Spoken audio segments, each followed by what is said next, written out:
Hi friends, LG IPO allotment గురించి మనం ఈరోజు మాట్లాడుకుందాం.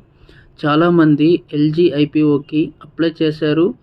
మరి చాలామందికి కూడా ఐపీఓ అలాట్మెంట్ అయింది. మరి కొంతమందికి ఐపీఓ అలాట్ అయింది కానీ పేమెంట్ ఫెయిల్డ్ అని వస్తుంది. ఇలా మీకు కూడా వస్తుందా? టెన్షన్ అవ్వకండి. ఇది కొన్నిసార్లు యూపీఐ లేదా బ్యాంక్ గ్లిచ్ వల్ల జరుగుతుంది.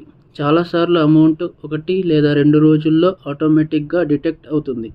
ఇంకా కట్ కాలేదంటే మీ బ్రోకర్ లేదా బ్యాంక్కి వెంటనే కాంటాక్ట్ అవ్వండి.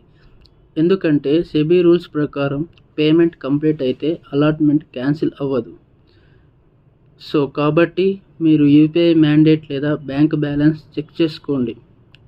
మరి రేపటి రోజున ఉదయం 10 గంటలకు ఎల్జీ ఐపీఓ షేర్స్ లిస్ట్ అవుతున్నాయి. మీరు రేపటి వరకు వెయిట్ చేయండి. రేపు మీ అమౌంట్ ఆటోమేటిక్గా డిటెక్ట్ అయ్యి డీమ్యాట్కి ట్రాన్స్ఫర్ అయ్యి షేర్స్ మీకు అలాట్ అయ్యి లిస్ట్ అవుతాయి. మీరు కంగారు పడద్దండి.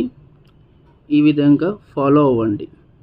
సమాచారాన్ని తెలుసుకొని సంతోషంగా ఉండండి.